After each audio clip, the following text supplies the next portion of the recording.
C'est un événement qui revient pour la deuxième édition qui aura lieu au mois de septembre prochain. C'est la deuxième édition du défi 808 Bonneville. Il y a des événements qui, entre autres, d'inscriptions qui s'en viennent et d'autres événements au profit. Puis c'est pour cette raison que l'on reçoit, entre autres, l'instigateur du projet, Danny Bonneville, des Maisons Bonneville, qui est avec nous. Bonjour. Bonjour. Et Annie Pelletier, qui est avec nous également, puisque l'activité est au profit de la Fondation de l'athlète d'excellence du Québec.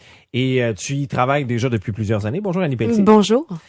C'est un événement, puis juste pour ceux qui ne le connaissent pas, parce qu'il en est à sa seulement deuxième édition, c'est un long parcours de vélo pour vraiment les athlètes endurcis, mais là, vous élargissez le spectre également. Tout à fait. C'est sur un circuit de 404 km, donc un circuit exceptionnel, des rivières, des lacs, des montagnes. Et on a différentes distances. On peut faire 125 km, on peut faire 202 km, 404 km ou le défi ultime, 808 km. Et toutes ces différentes distances-là peuvent être faites solo, en équipe de 2 ou en équipe de 4.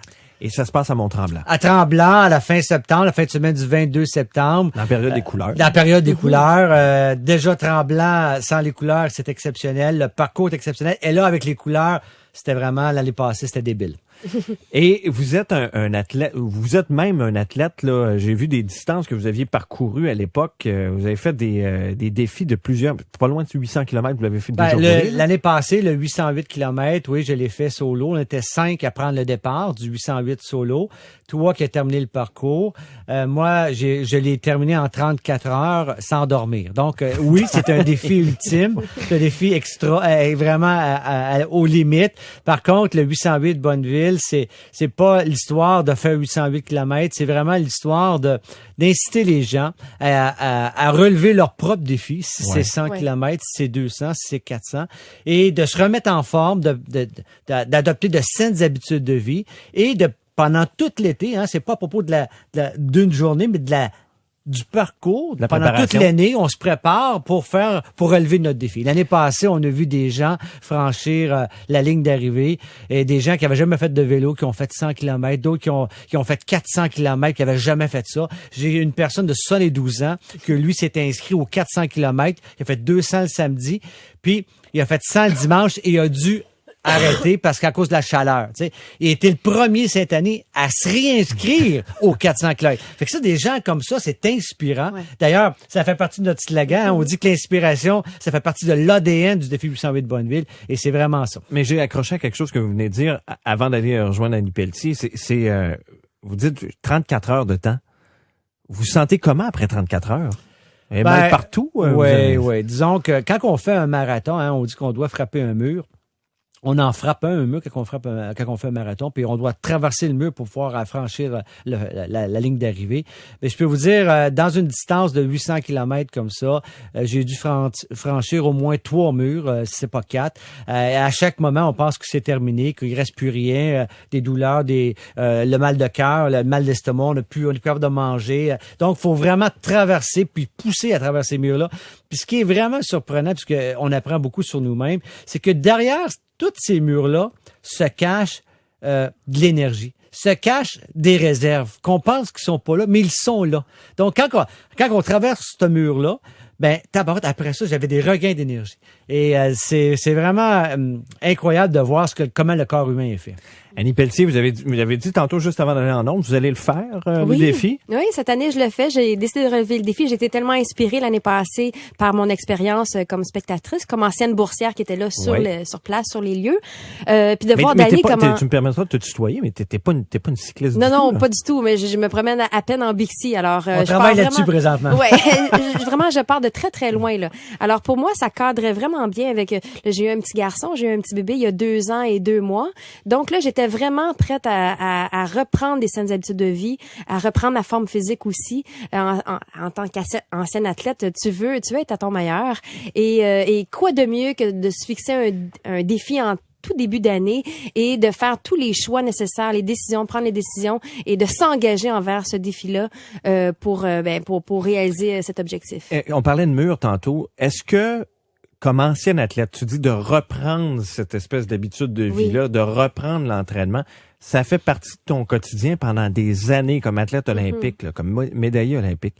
Est-ce qu'à un moment dans ta vie, tu as eu un écœurement, tu as dit, moi, je suis plus capable. Ben, tout à fait, oui. Ben, en fait, pendant 20 ans, pendant les 20 dernières années, j'avais pas eu d'entraînement comme j'en ai un en ce moment, avec un objectif précis, puis avec vraiment une discipline au niveau de l'alimentation, puis tout ça. J'avais des saines habitudes de vie, mais un peu comme le commun des mortels, là, tu sais, qui essaie de faire son 30 minutes d'exercice par jour, puis de tricher de temps en temps, mais de faire attention aussi, d'avoir toujours mon poids santé.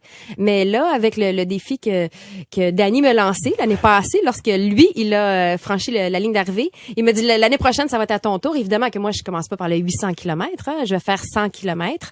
En voyant le jeune monsieur de 72 ans le faire aussi, je me suis dit, hey, comment, Annie, là, faut que tu te remettes en forme, là. Faut que tu perdes ton 20 livres, là, de grossesse, puis let's go. Il faut que tu dépasses cette limite-là, puis il faut que tu te donnes ce challenge-là. Oui. Pousse. Parce que ça me manquait depuis plusieurs années d'avoir au niveau sportif de pas être nécessairement fier de moi, de pas avoir cette quête là, oui. Ouais. Puis si on n'a pas l'objectif, les gens là ils font pas. Ils ont pas le temps. Écoute, moi j'ai pas le temps. Ça prend un objectif, puis après ça, on met les entraînements dans notre horaire. Ça fait partie de notre horaire. Oui. Donc à ce moment-là, il y a pas d'excuse. C'est trop facile de dire moi j'ai pas le temps, j'ai pas eu le temps, j'ai eu ci, j'ai eu ça, tu sais. Et là on se ramasse à la fin de l'été puis on n'a rien fait.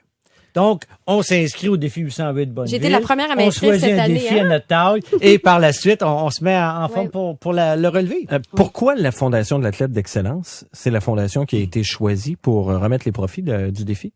Ouais, cette course-là, moi je l'ai fait pendant 5 ans à Death Valley aux États-Unis. Ça s'appelait le 508, 508 000, donc l'équivalent du 808 km. Et je travaille avec. Ça devait pas être commode, ça, en passant? Non, c'était la chaleur et les montagnes. Par contre, l'année passée, on n'a pas juste emmené la distance à Tremblant, on a emmené la chaleur parce qu'il a fait 40 degrés le samedi et le dimanche. Okay. Donc, mais pour revenir à pourquoi la Fondation d'athlètes d'excellence du Québec, bien, c'est assez simple. Je travaille avec beaucoup de fondations pour différentes choses. Et je voulais avoir une nouvelle activité, un nouvel événement pour soulever des saines habitudes de vie qui est tout à propos de nous, chez Bonneville, nos employés, ce qu'on met en marche. Tu sais, nos employés chez nous, on paye la moitié du gym, on paye la moitié des frais de nutritionniste.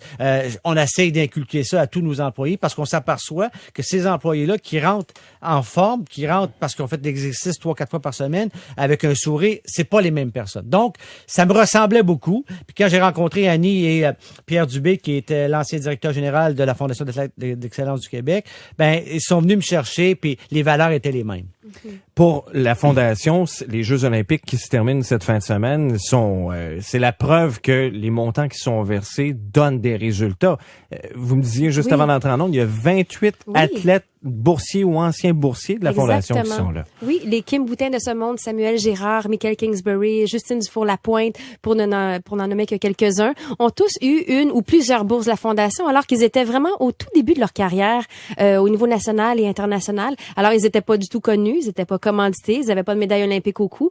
Et les partenaires de la Fondation, les commanditaires de la Fondation ont décidé de croire en eux, de miser sur eux et de les encourager dans leur parcours académique et sportif et de leur donner des bourses. Alors quand on voit ça, c'est sûr que nous à la Fondation on vibre et d'ailleurs sur au défi 808 Bonneville, il y a plusieurs boursiers, anciens boursiers qui sont là sur place. L'année passée, Éric Guay est venu faire un tour, Michael Kingsbury était là. Alors, tu sais, pour les participants de voir ces athlètes de près, tu sais, moi je suis habituée de les côtoyer, mais des fois je vois là les étoiles dans les yeux des participants, comment c'est important pour eux de pouvoir les féliciter, de pouvoir leur dire écoute, moi j'ai skié avec toi, j'ai forcé avec toi et je pense que c'est un défi où est-ce qu'on peut être inspiré et inspirant. T'es inspiré par les jeunes que tu vois, les athlètes médaillés olympiques. T'es inspiré par une fille, peut-être, j'espère, comme moi, qui a jamais fait de vélo et qui va réussir, j'espère, à faire 100 km. Et tu deviens inspirant quand tu décides à ton tour de t'inscrire au niveau de ton entourage et de mettre la main à la pâte et de pouvoir avoir ça en tête comme défi. Tu sais, la Fondation d'athlètes d'excellence, j'étais allé au mois de mai l'année passée, une remise de bourse. Je n'avais jamais assisté à ça. Et j'ai été vraiment touché de voir ces jeunes de 12 ans, 13 ans, 14 ans qui reviennent chercher en avant leur bourse et qui nous expliquent c'est quoi leur plus grand accomplissement à date, c'est quoi leur plan de carrière.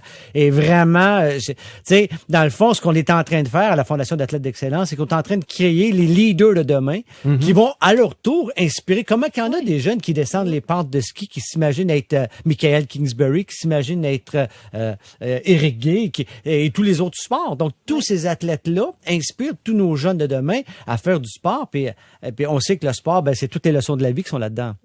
Puis, quand tu vois, comme ancien athlète, ancienne médaillée olympique, de voir maintenant le support qui est donné, que ce soit par la Fondation, que ce soit qui existe déjà depuis un certain temps, mais à nous le podium, B210, etc., qui sont vraiment dédiés au sport. Il y a plus d'implications d'entreprises comme la vôtre, entre autres, M. Bonneville.